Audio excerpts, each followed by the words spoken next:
At this time, I'll call the Tuesday, November 14th, 2023 work session of the Harnett County Board of Commissioners to order, and I'll ask Commissioner Brooks Matthews to lead us in the Pledge of Allegiance and invocation. I pledge allegiance to the flag of the United States of America and to the republic for which it stands, one nation, under God, indivisible, with liberty and justice for all. Let us pray. Father, we do thank you for this day. We thank you for the fresh and refreshing weather this morning and this beautiful morning that we have. We thank you for this opportunity we have to meet about the affairs of our citizens in our county. Father, we just pray that you would be with each of us in this meeting, be with those that are in attendance and those that are watching online, and may our discussions and decisions be pleasing to you. These things we pray in Jesus' name. Amen. Amen. Thank you, sir. All right. Good morning again. Go ahead and kick this off. First we have on the list the Opioid Task Force Strategic Plan Update. Mr. Chris Appel, Coley Price, good morning. All right, good morning, Chairman, members of the board. Hope everybody's doing well this morning. I just want to come and give a brief update about our strategic plan. And first of all, I'd like to say thank each of you for your support and what's happened over the last year. I know Commissioner Weatherspoon and Commissioner McCoy have sat on this since the inception of the committee, and we really appreciate the efforts of the board. And so Chris and I are just going to give you some brief updates and be glad to answer any questions you may have about our plan.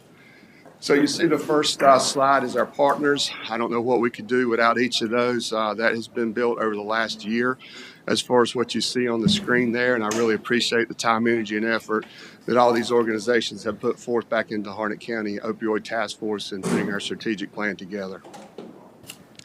You see just a brief timeline as far as what we've done over the past year. It's hard to believe a year has passed. You know, we've had a couple of public input sessions as well. Our first one being May 15th of 2023. The second one being September 18th. Got a lot of takeaways from that, and actually some members have sat on our subcommittees kind of helping us out a little bit with that as well. Moving forward, you see opioid task force meeting was October 19th. Very good meeting, and the opioid task force did approve the strategic plan to move forward to the Board of Commissioners, which we're here today looking at that. You see 3 subcommittees that were formed out of this committee: the prevention and education, treatment and recovery, and harm reduction. You also see our final reaching rule. Site visit will be in a couple of weeks, December 5th through the 9th in Washington. And that is when we give our presentation. So that was a year-long initiative that hopefully now we can take some of the information that we've learned and relationships we've gathered to look at more grant opportunities to help fill the gaps of what the settlement dollars will not do. And we're also looking to fuel strategic planning priorities and then giving you quarterly updates about what comes out of these meetings in the future. We were very fortunate to also receive another initiative, the Building Bridges Initiative, and that's going to support our MOUD in the jail program. The kickoff meeting was a couple of weeks ago, October 24th, and you see the team members are Captain Jeff Armstrong with the Sheriff's Department, Major Gary McNeil, Amy Brown of Daymark, Haley Ham of Southern Health Partners, and we are in the process of doing our jail navigator. Yeah, and I'll just give you an update on that. We just finished interviews. I think we have a good candidate, but not hired yet, but I think we should have that person in here very shortly. So that's a good next step in our jail MOUD program. Okay. All right, next one.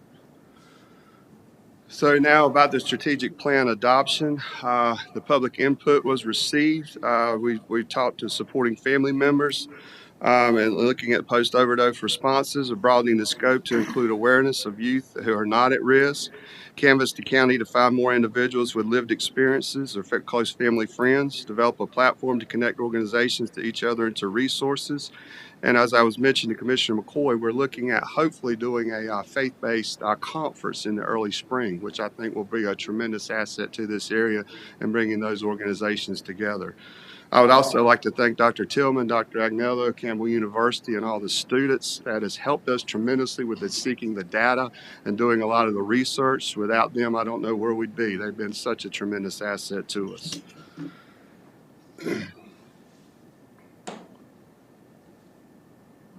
See, he wouldn't give me the clicker. He said I talked too long, so I'm not. All right, so you see in front of you, you've got that's the summary of SOLVE. So S is the stigma is reduced, O is ownership is shared, L is learning is continuous, V is values are foundational, and E is equity is centered. I talked about the three main goals as far as what we're breaking into subcommittees right now. And actually, I think we're meeting this Thursday. Thursday is one of the The first subcommittees that are going to meet after we broke out into sessions on October 19th. So with that will be prevent harmful substance use, support treatment and recovery, and reduce harm. Is there anything else you'd like to share? No, we had the initial meetings. I think it went really well. Everyone broke out into groups that they felt like they would meet, help the most. All three subcommittees do have meetings set up. The first one is going to be this Thursday, which is the prevent harmful substance abuse, and the other two will meet in December. And then the larger task force will meet again in January. So the idea is the subcommittees will meet monthly, bi-monthly, whatever works in everyone's schedule, and then the bigger task force will meet every other month or quarter to get an update, so we can start implementing the strategic plan. Yeah, and we'll bring that back for you once a quarter to kind of share information with you, questions, concerns, comments, ideas that you may have. So today we're here in front of you respectfully requesting consideration for adoption of the Harnett County Strategic Plan for Opioid Settlement. We're glad to answer any questions you may have. Thank you, gentlemen. Any questions or comments? I have a comment. When I see something going well here in Harnett County, I applaud it. And I want to say I applaud you guys for putting this together. I've never seen a committee come together like this committee has come together. Of course, you know, there are other staff members here that's involved in it. But what really impresses me is that you have the whole community, just not the faith-based community. Mm-hmm. You have the whole community involved in trying to solve this problem. I know we won't be able to solve it all, but this is just a breakthrough. And I gotta say, I think you have done a great job, simply because there are some people in this county question what we were doing with that money, as if it's a whole lot of money to make a big difference. And the way you all have spent that money, the programs you're setting up. I only have one question for you. Okay. How involved is the Carter Clinic in Dunn? Because it's the only clinic in this county that represent and take in people that are trying to control a drug problem. Right. We do have a member from the Carter Clinic that's on the opioid task force. I believe she was here for the last meeting, so she, I forget what her position is, Carter Clinic, but she does show up consistently. So, and we've had a conversation with her on the side as well. So we are involving them.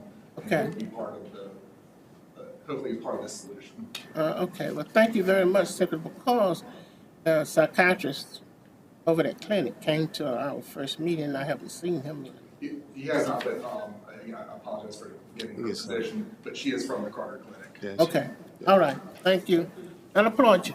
Thank you. Appreciate those comments. Any other questions or comments? Pleasure of the board to add the resolution for the strategic plan of the opioid task force to the consent agenda for next week. Yes. Go ahead and add that to the consent agenda for approval next week, Madam Clerk. Thank you so much for your Thank you, support. gentlemen. Appreciate it. And next, discuss a request to accept a $130,000 grant from the North Carolina Tobacco Trust Fund for the purpose of renovation of the Ag Center kitchen. Mr. Tim Matthews, good morning, sir. Good morning, Commissioners. Thank you for the opportunity to come before you today. We're glad to join you this morning to share that our $130,000 Harnett County Agricultural Center Educational Kitchen has been fully funded by the North Carolina Tobacco Trust Commission. This grant and the $50,000 expansion budget request that you funded to support this project will enable our team to meet the three major goals of this grant. We will create the Harnett County Agricultural Center Educational Kitchen and film healthy videos in Harnett County. We will create local food videos on our YouTube channel to highlight local farms and connect them to new customers. We will create educational and training videos in support of the Dinah Gore 4-H Healthy Food Challenge in partnership with the NCDA Got to Be NC Festival, State 4-H Office, and the local NC State Local Foods Program team to promote agriculture and local foods in Harnett County and across North Carolina. To help you see what we're going to do, we would like to share with you this short 3-minute video that Greg Honeycutt edited from footage filmed exclusively by our team that helped us to get this grant.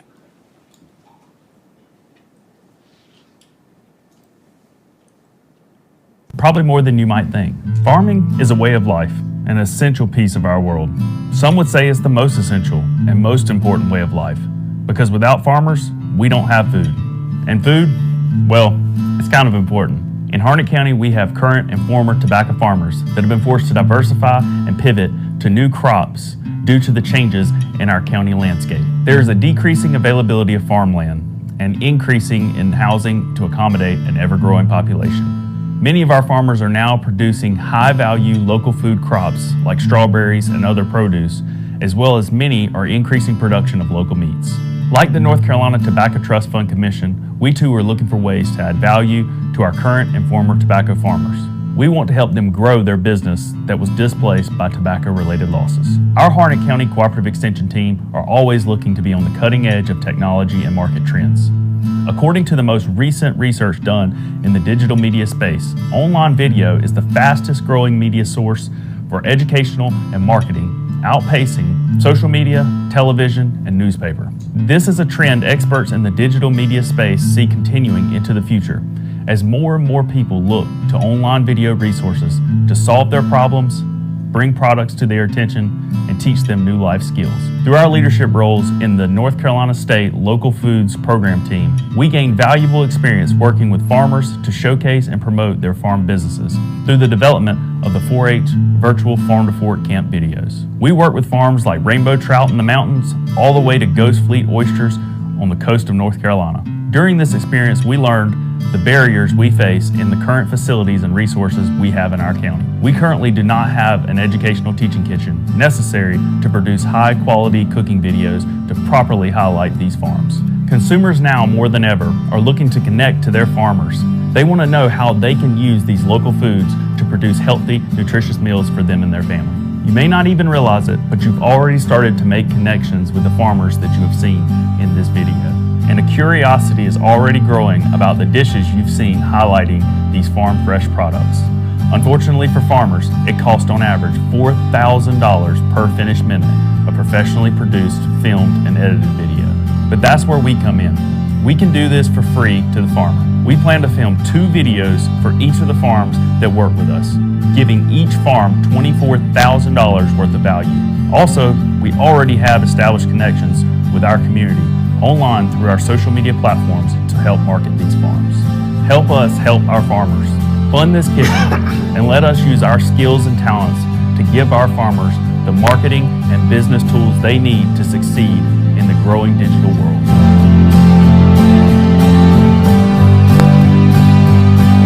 Let our North Carolina farmers lead this trend.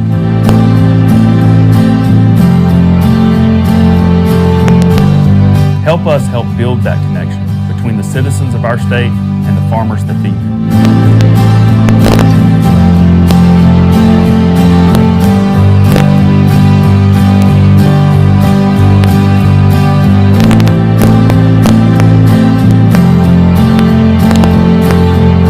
Oh, and if you want to purchase anything from the farms featured in this video, links in the description below.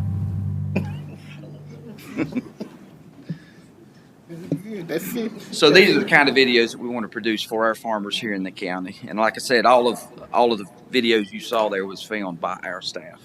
So at this time, we would like to ask you to allow us to accept this grant so that we can begin working on this project that aligns with the Harnett County government lifestyle key strategic actions.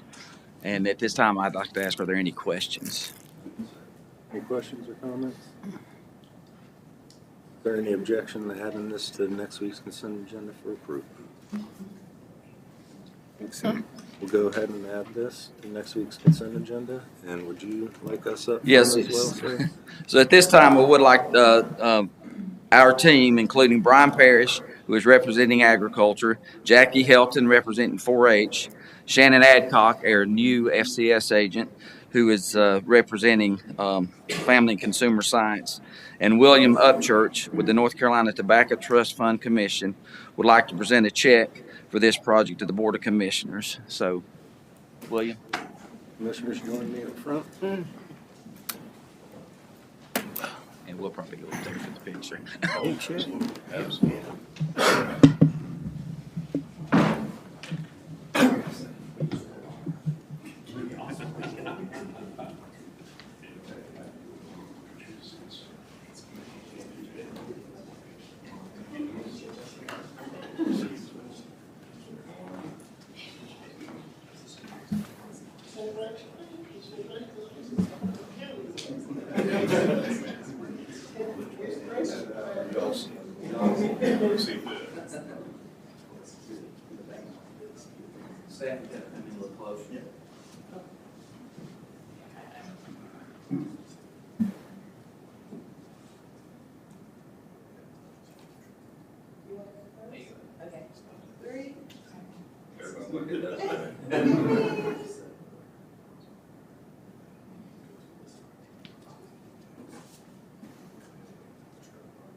And we're going to go get ready for breakfast tomorrow, so y'all make sure you join us. Amen. Thank you very much.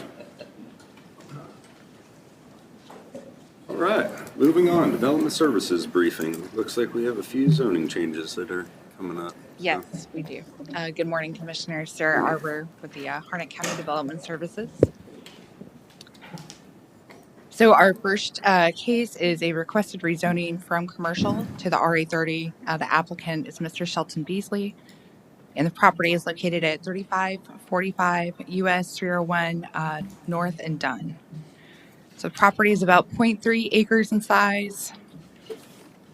Currently, the property is being used as a single-family residence.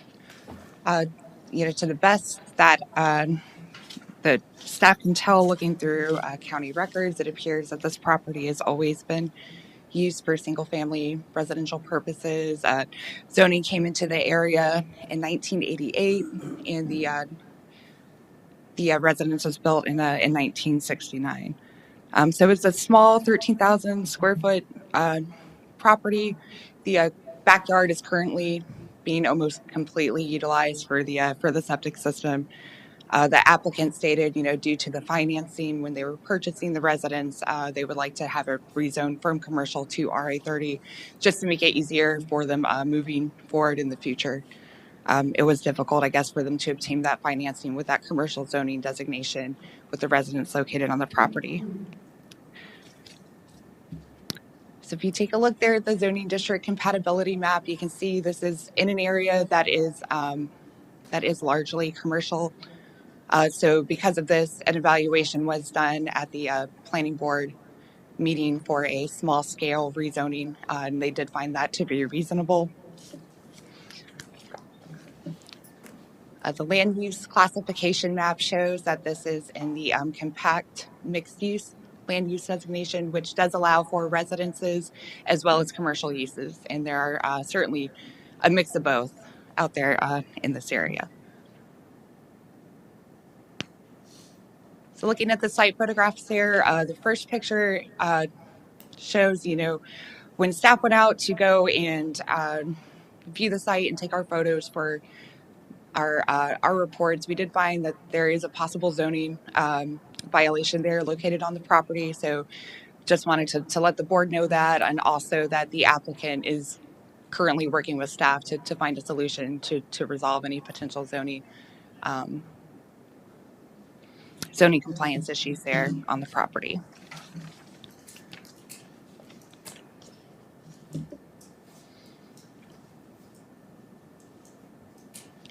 And at the planning board hearing on November the 6th, planning board did recommend approval. Staff recommended approval, and there were no residents to speak in opposition present at the meeting. And staff is now open for any questions. Thank you. Questions or comments regarding this proposed zoning? Okay. All right, moving on to our next case, Plan 2309-0003. The applicant, Mr. Jonathan Tucker, is applying for a rezoning from the RA30 to commercial zoning district. Property is about 7.49 acres and is located on US 401 North at the intersection of Rawls Church Road and US 401.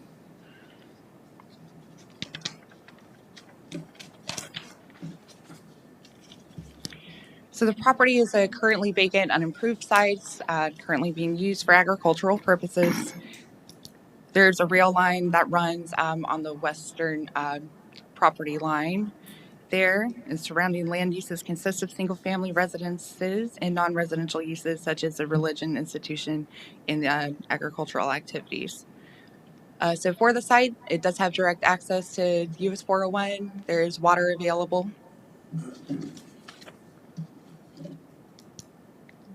And if you look at the zoning district compatibility map there, you can see there's a large area there, zone commercial. So this is compatible with the zoning on the adjacent properties. Looking down at the land use classification, you can see this is, again, property located in one of our development nodes. So it is completely compatible with the existing land use. Several photographs there provided for your review of the site.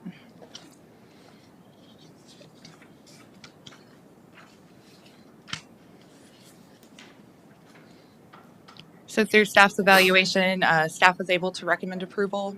The planning board recommended approval at their November 6th hearing. There were a few residents at the meeting to discuss their concerns about the potential rezoning. Their concerns that they stated was an increase in traffic safety with the additional trips that could be potentially created from a commercial use of the property, as well as the potential effects of the values of the adjoining properties.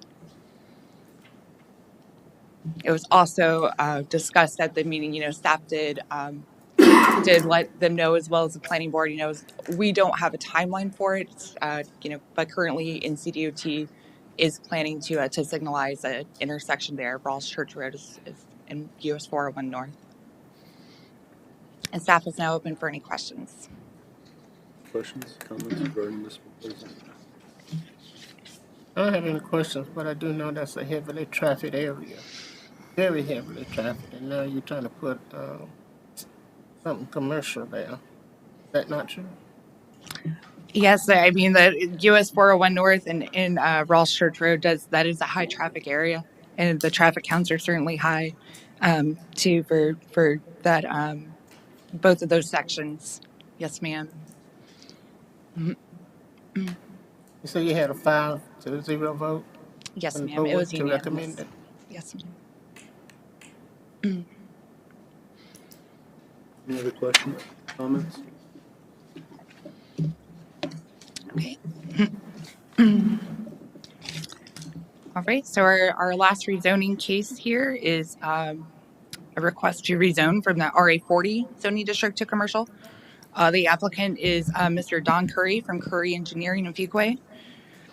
The property is approximately 6.73 acres, also located on US 401 North. It's just south of the Harnett Central Road, US 401 North intersection in the Kipling area. So currently, this property is vacant, unimproved site, which has been used for agricultural purposes. The surrounding land uses consist of single-family residences and agricultural activities. There's public water, which would be available to the site. And the traffic counts for this section of US 401 are 10,500 daily trips. See there in the zoning compatibility map, there is, well, not adjacent, there are some commercially zoned properties within the vicinity. The land use map shows that this property is located within another one of the development nodes, so that this request is compatible with the underlying land use.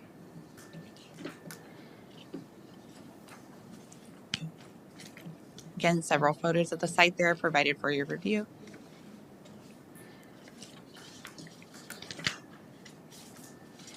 Right, and through staff's evaluation, staff was able to recommend approval of this rezoning request. The planning board voted 4-1 to recommend approval for the requested rezoning.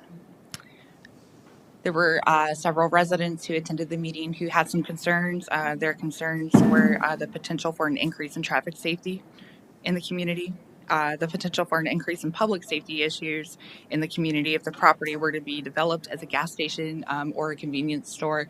This was mentioned by the applicant at the planning board meeting, so residents did comment on that. Another concern was the potential for negative impacts on adjoining property owners, including the water runoff, light, noise, and air pollution, as well as the character of the residential and agricultural community being adversely affected. And staff is open for any questions. Thank you. Thank you. Any questions or comments regarding this? I do, Mr. Chairman. Could whoever had the aerial photograph roll it back down, please, where I can see it?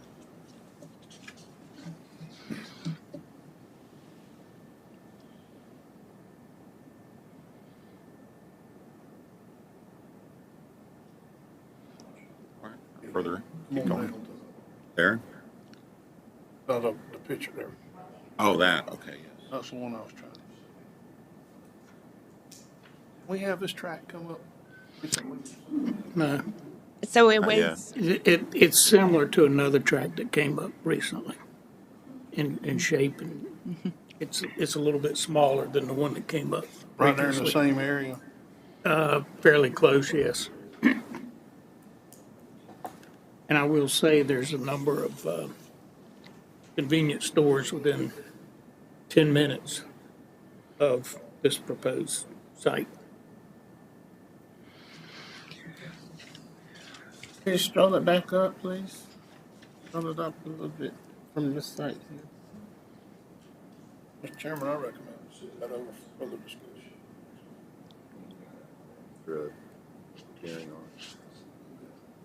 I was sorry, I was thinking. Yeah, I recognize the area.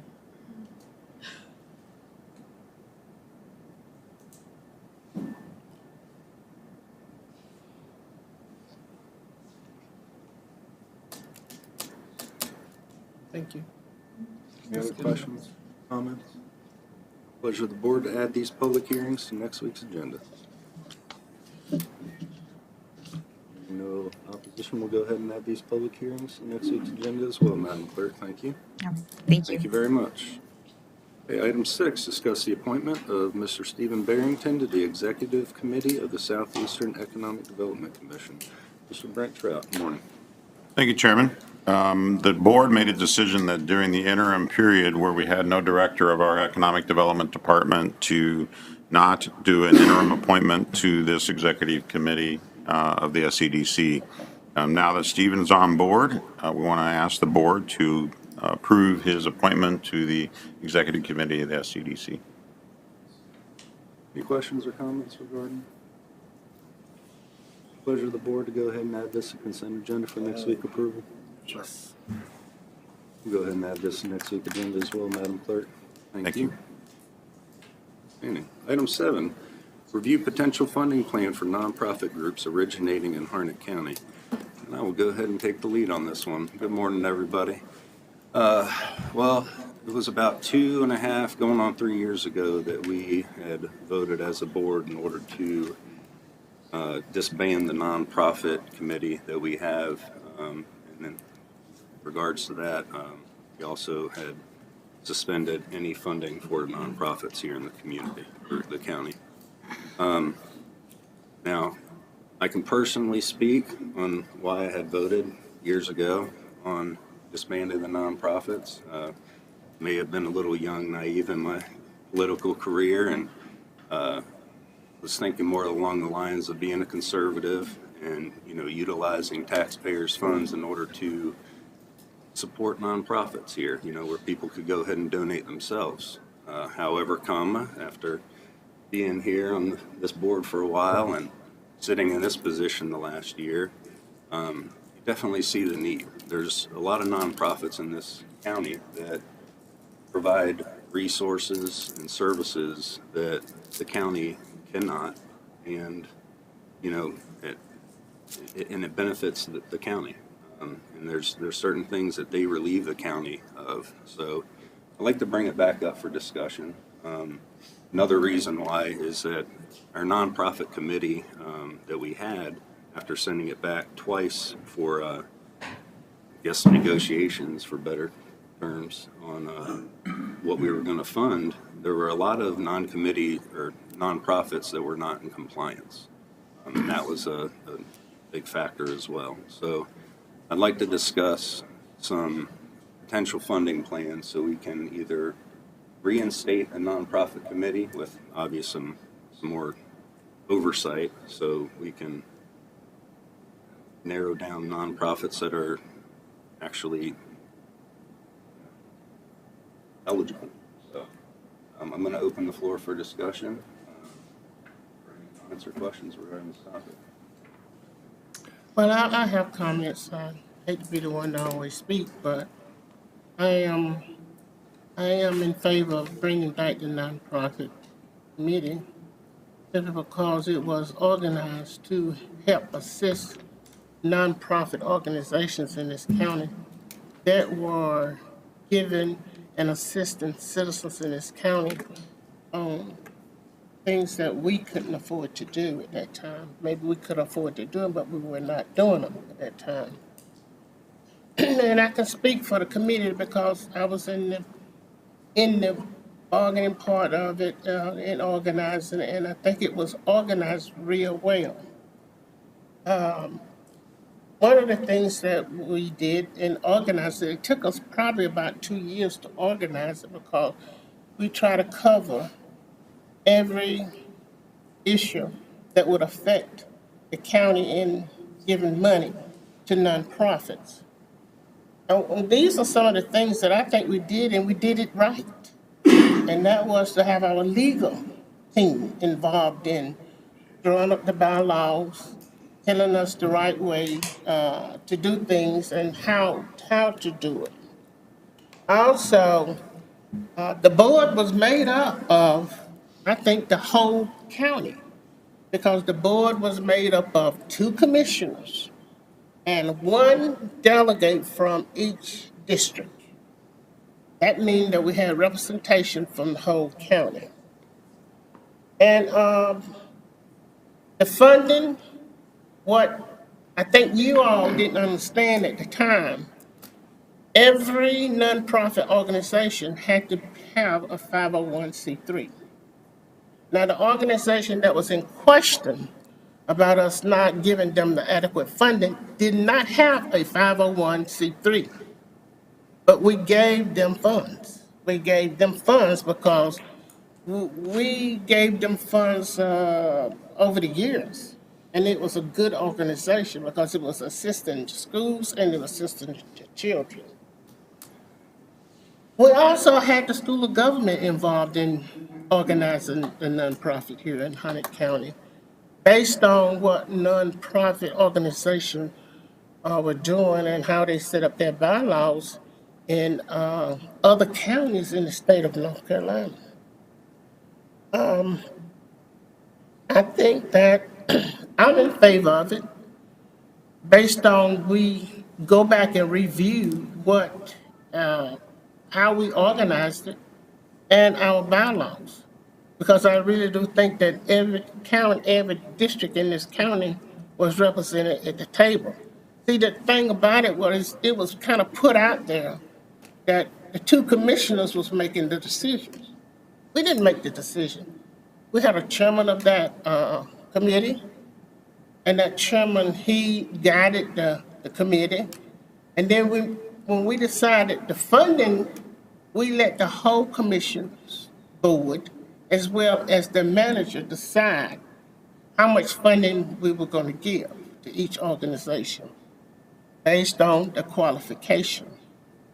Also, we included the whole county.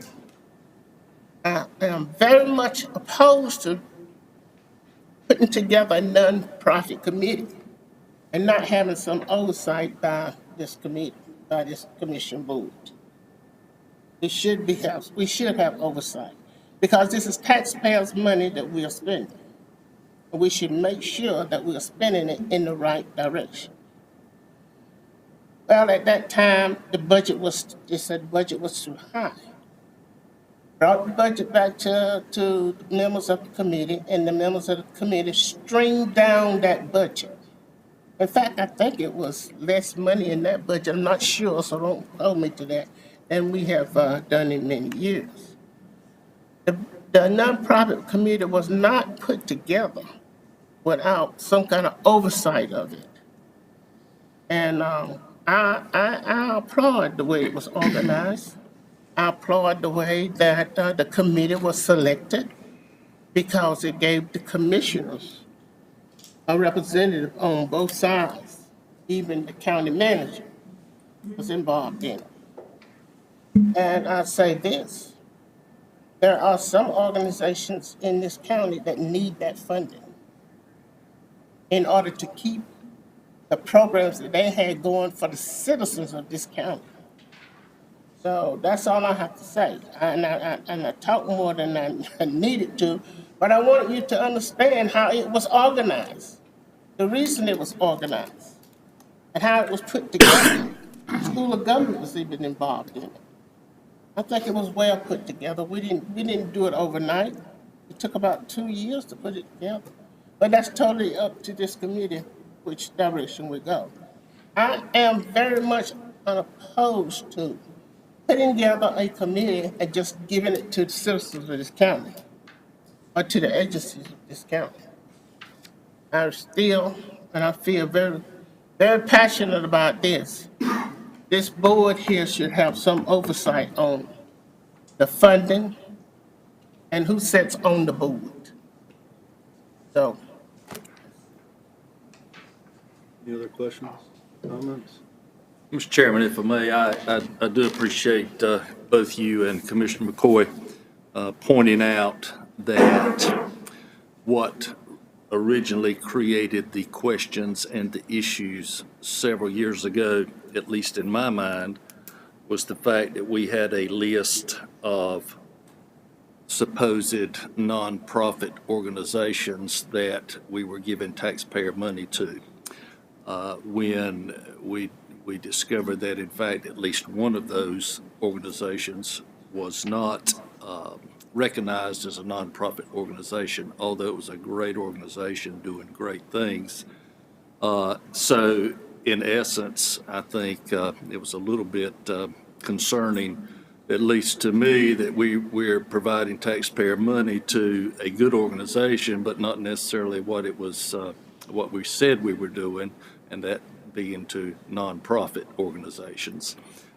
With that being said, there was no way to know at the time, when a decision had to be made, whether or not that was the only organization that really didn't qualify to receive those funds that was receiving those funds. So I think if we go back and look at the circumstances that were in play at that time, we discovered it was not just a fact that we were going to axe nonprofit funding, but there were questions about the organizations being funded and whether or not they, in fact, all were legitimate nonprofit organizations. I'm certainly in favor of doing everything we can to support nonprofit organizations who work for the benefit of our citizens and our constituents. But with that being said, at the same time, I cannot vote for levying taxes and collecting taxes from citizens and then turning around and saying, we're going to decide where we're going to send that money and what nonprofit organizations we're going to support. I think that's a citizen decision, and I will not be able to support taking taxpayer money to decide organizations that should receive it and those that should not. That's just where I stand. Thank you. And there's also other options as well that can be, discussed and looked at. Harnett County has a community foundation that works alongside with grants. They do grant matching and they do a vetting process. That's just one idea. But I would like us to relook at whether we direct staff in order to look at some more potential plans and then come back to us. We can kick this around again in the future, but I think this is something that we definitely need to relook at. Well, I'll say right now, I'm in agreement with Commissioner Matthews. I have had, at the time we disbanded and abolished that committee, had many people say that if they wanted to contribute their money to a nonprofit, they would give it to the nonprofit. They did not appreciate the fact that their tax dollars were being used in that way. Now, there were people that felt different than that, okay?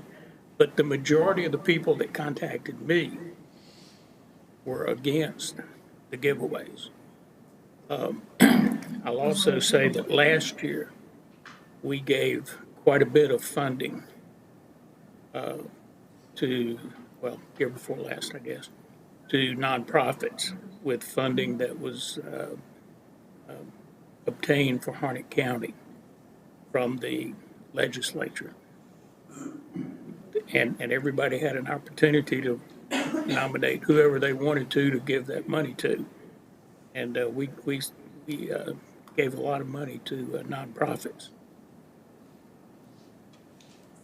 Could I respond to that? Yes, ma'am. When you said we had the opportunity to give a lot of money to nonprofit organizations across the county, I agree with you. But that money didn't come from Harnett County. That money came from the feds. And that was a one-time deal. And the state. Because I had a senator to call me and say, hey, I'm sending this money in to Harnett County, but the money still came down to us. That was a one-time deal. And we may get some more like that, but that's not a procedure that is going to happen very, very often. And when you're talking about us giving money to the citizens, I understand that. I really, truly understand that because we all had a lot of comments from citizens both ways. Citizens opposing us giving the money and citizens agreeing to it, giving the money because they know the money was being used for the citizens of Harnett County. I don't have no skin in this deal, but I just believe in helping people that are in need. And if we're going to participate in a nonprofit, and if we don't, that's fine with me. It doesn't bother me one bit because it took a lot of headache off of me because I served on the board. But let me say this so you won't say that I was just there. Each person that served on that board had terms that expired. So you weren't on the board forever. But I am definitely opposed to creating anything that this commission board, without some oversight from this board. And I think that what we put together, whether you agree or whether you not, you do not agree. I think it was the best plan because we had the citizen involved as well as the members of this board here because the funding was coming from the county. I understand anyone that would say, well, I don't want to give my money that I'm paying in taxes to citizens out there. But there was some organizations that have been, county have been giving money to for many, many years before we even had a nonprofit committee. Habitat is one. And not only Habitat, others that were, we even gave land to Habitat to help citizens be able to afford a house in this county. There's a lot of need in this county. And I'm one to sit here and say, some of us don't see the need of the people because it don't affect us. God is good. He's good to all of us in every way. But there is some that don't have the needs that they need for everyday life. And if these organizations can provide that for them, it's up to you. I'm not opposed to either way. I'm just going to tell you. But I would support us bringing it back in some manner, only if the board have some oversight over the funding. Well, The money that I was referring to was $1.5 million that was appropriated to Harnett County through Senator Bergen. Sure was. This year, Senator Bergen only got 1.15 million of funding instead of 1.5. So it's not a one-time, it was not a one-time deal. We got it again. Now, there's no guarantee that we'll get it in the next budget, That's true. but it was not a one-time deal. Well, I apologize for saying a one-time deal because I know Senator Bergen has money now that he's going to send to Harnett County. But it's not money, I don't think it's going to be something that's going to be flowing into us every year. yep, that's definitely state money and coming from the county. And that's where we got to decide exactly how Exactly. we're going to input. And what I'm hearing is we can all agree that nonprofits provide services that, actually relieve the county government from providing a lot of services, and they help out constituents here in the county. So with the permission of the board, I would like to get with staff, continue to look at this, come up with another plan, and then reapproach the board with a more clear plan, how we can go about this.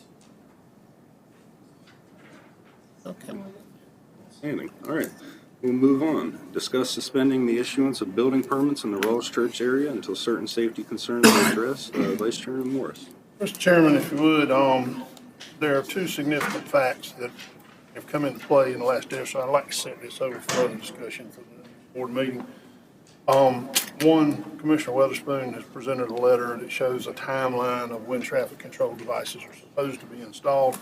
And the other is I had requested First Sergeant Hawkins' office to get us a list of all the wrecks at Piney Grove, Wilburn, and Rawls Church for the last 18 months, and they did not get it to me as of yesterday. So I'm sure within a couple of days they'll have it for me. If we could just leave this open to set it over, that would be. Is there any objection to adding this as a separate line item for discussion next week? Excuse me, can I say? I would recommend putting it, would it be possible to put it on the next work agenda instead of in our meeting next Monday? That would give plenty of time and, That's I just want some clarification of what are we putting on the agenda? ma'am. I just want some clarification on what are you asking us to put on the agenda?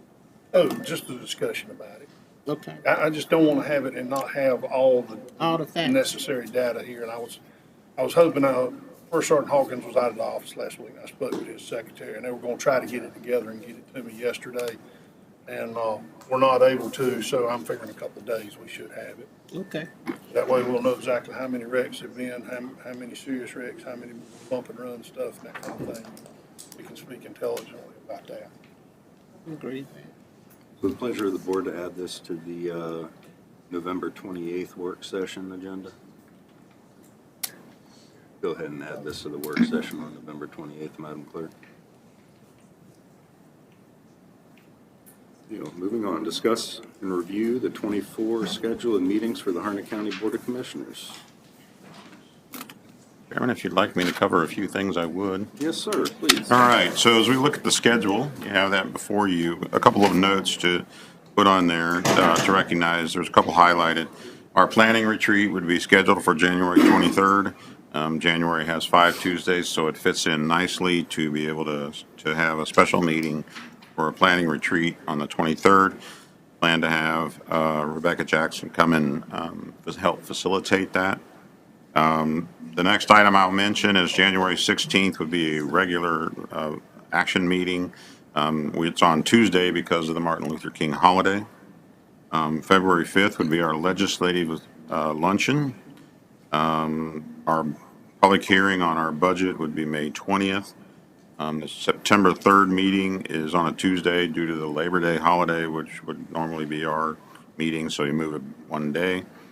I did have one thing that I would like to consider as a change, and you'll see I'm going to talk about this year in my report, but look at removing the December 31st meeting from the schedule and not plan to meet on December 31st and make that amendment to the schedule rather than coming back later and asking for that, given it's the day before the holiday, between holidays. And open for any comment or questions regarding the proposed schedule. Commissioners have any questions or comments regarding the proposed schedule for the following year? Well, I'll just say that I think I did raise a question when we originally got the draft dates about the December 31st date, so I would certainly be supportive of that as well.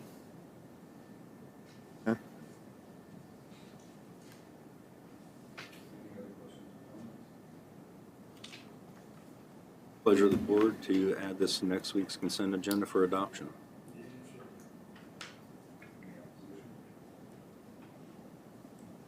Madam Clerk, we'll add this to next week's consent agenda for approval. Thank you. At this time, we will now review applications to serve on boards and committees. Commissioners, in front of you, you have a packet of appointments needed, as well as 4 applications. I have 3 for the Board of Equalization and Review. We have 5 applications, rather, and 2 for the Historic Properties Commission. Mr. Chairman, the equalization review is an at-large seat, and I know of 2 more that apply. Is there any objection to setting over the Board of Equalization Review applications until we get a couple more in? Wait. Did I hear anything on the 2 applications for the Historic Properties Commission? We have vacancies for District 1, 3, and 5, and an application from District 3 and 5. However, I believe 21 Wayne McLean Drive in Lillington is not District 5. Mr. Chairman, Mr. Avery, well, that's District Mr. Yes, Chairman, Mr. Chairman, I have no qualms with Mr. Avery. I think he'd be a fine asset to the Historic Properties Commission. I would recommend his appointment. Mr. Chairman, I've spoken with Mr. Appel. There's no requirements in the state statutes that require this to be a district-sensitive board. And I would like to recommend that we do away with the district sensitivity. If somebody wants to be on the Historic Properties Corporation, I think we ought to put them on there, because that board has been almost defunct for quite a while. And by limiting it to district only, you're limiting the number of people that can participate. And there are a lot of citizens in this county that would like to participate. Great. Legal, would you like to speak in regards to that? Is there anything that we need to do? Yes. So again, as the commissioner stated, that there's no statute that requires district sensitive. We, in our ordinance, had adopted that way. The ordinance can be changed if you choose to do so.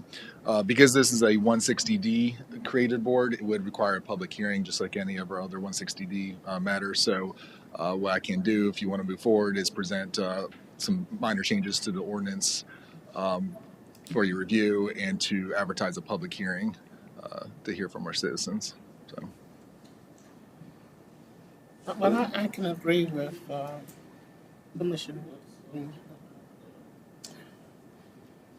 Not having district sensitive, but, I think that this particular committee or commission could be not district sensitive. And if you have a person that's really involved in the history of this county, history period, and want to serve on the board, I think they should be given the opportunity. Well, I'll offer this. I understand what you're trying to do, and it's admirable, but having worked in government here for 40 years, I can remember when it wasn't, things like this wasn't district sensitive, and you had the same 5 people in one community ran everything together. I don't think we want to go back to that. Now, I understand, sometimes it inconveniences people that want to serve, but there's different ways you can word it. It can be that it's not mandatory that every district, it can be encouraged that every district is represented. If there's not a qualified individual, can pick up somewhere else. Or I can, if you want to explore some different language, I can do that. But I'll leave that up to the board, whether to leave it as is or to present some kind of amendment to that. I don't know, but I would guess that the premise of having district-specific appointments probably was to make sure there was representation throughout the county. With that being said, are all the positions on this board district-specific, or are there any at-large positions on this board? I'm trying to recall that, Commissioner, Yeah, what the membership all entails. So anyway, I guess what I'm saying is, I think there's several ways we could look at this rather than just going totally non-district in it, because I can see what Commissioner Morris is saying, that sometime you can end up having the whole county represented by a small portion of the county. Well, I agree with what Commissioner Morris is saying, and I agree with what Commissioner Matthews is saying. However, you can make it district sensitive, but if nobody applies from a district, and you may turn away somebody that wants to serve and would be a good person to serve, but we may have to turn them away because, well, there's already somebody from that district. And that's why I brought up the fact, if there are some at-large positions that we could keep some representation throughout the county, but at the same time, if we have somebody that's really interested, that there'd be an opportunity for them to serve as well. Chairman, the clerk checked to the record, and it shows that there are 5 that are district-specific and 2 alternates that serve on this commission. And the alternates obviously would not be district-specific. So that's how it's currently set up. And it's Commissioner, I'm sorry. And my idea right off the cuff would be to look at, maybe you would want to look at going ahead and trying to do 7 and make the alternates actual members, and they could be not district-specific. And make them at large for 7, and that way you would have 5 specific and 2 at large. I would have to echo the same sentiments as Commissioner Morris, and that there was obviously a standard in place for a reason, and taking into account, making this decision now, what's it going to look like in 5 years from now? Why don't we let, Mr. Chairman, if I may, why don't we let Mr. sort through this and bring a recommendation to us? You've heard what we want and what our concerns are. Absolutely. And I can give a couple different options. I can go with you obviously leaving at least 5 districts represented, but if you cannot find a qualified individual, it can be an at-large. So I can present some various language. Good deal. So in regards to the 2 applications that we do have from Ms. Desi Campbell and Brian Keith Avery from District 3, is there any opposition to adding Mr. Brian Avery from District 3 to the Historic Properties Commission? Yes, sir. We'll go ahead and add Mr. Avery for approval in the consent agenda next week, Madam Clerk. And then is there any opposition to adding, if this is going to be district sensitive, I can go ahead and let you know now, Wayne McLean Drive is not, and Lillington is not in District 5. So is that one? Is it possibly District 1? No, it's not District 1. The district has changed since the resolved of the district. Can we go ahead and I add think it's District 4, I'm not sure. Ms. Desi Campbell's application as a line item for next week for consideration, just so we can, in the interim, find out what district she is located in. Outstanding. All right. And there's many more vacancies on other committees and boards as well. So, commissioners, if you will, be on the lookout for constituents in your area. All right, brings us to the county manager's report, Mr. Trout. Thank you, Chair. The first item I have that I'd like to discuss is the board approving a motion to cancel the December 28th meeting due to the county holiday schedule. Our normal meeting would be on Tuesday, but that is a holiday, and the first available day is the 28th, which is a Thursday. We would turn around and meet on the following Monday, or is it Tuesday that time? On the Tuesday. So looking at the schedule, it didn't make sense to meet and then meet 4 days later, and being between the holiday that we would meet on the 2nd. What I can do is any items that come in that we would normally maybe take up on the 28th, we can just put on as new business and conduct them if they happen to need to be approved in a timely fashion. So the board was okay with that. We cancel that. Is there any objection 28th meeting. to canceling the December 28th, 23 meeting? And go ahead and push everything to the, was it January 2nd meeting? January 2nd. Position?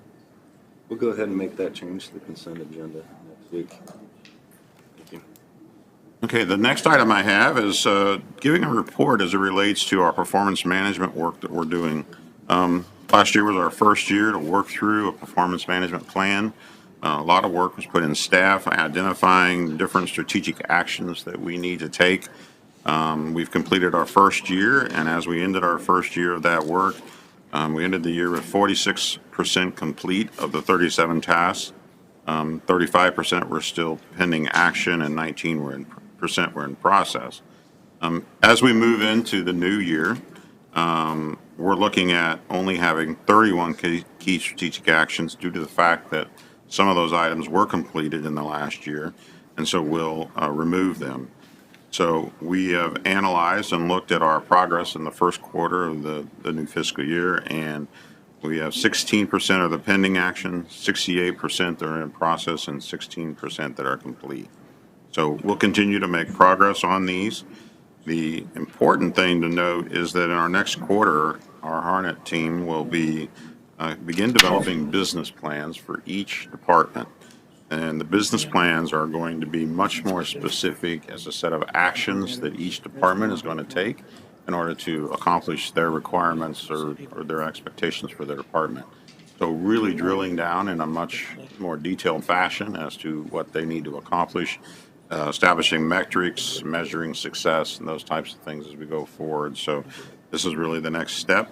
It's phase 4 of our program, and so excited to reach this point, and we'll give more members of our staff the opportunity to participate because it will require more members of the staff to have involvement and knowledge of the expectations that we have and the things that we want to accomplish. So looking forward to making it to that next step in the next phase. And I believe that's all I have for my report. Outstanding. Thank you, sir. Do we have a need for a closed session? Yes, sir, Mr. Chairman.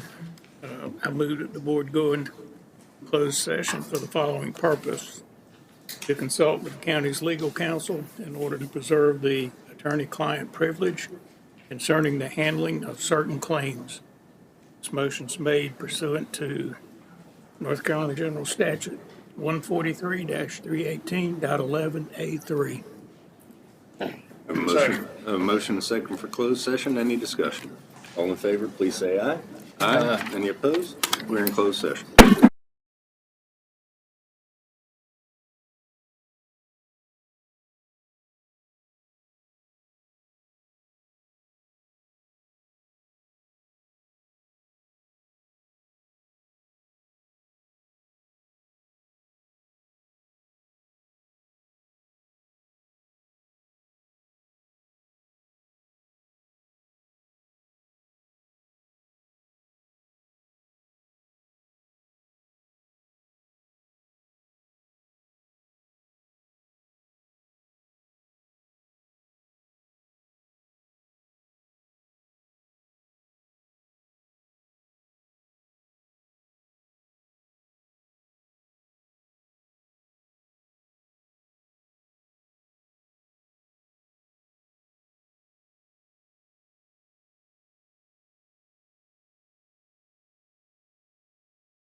After a motion in closed session to reconvene in open session, I will now call the meeting back to order. Now entertain a motion to adjourn. So moved. Second. Got a motion second to adjourn. We are adjourned.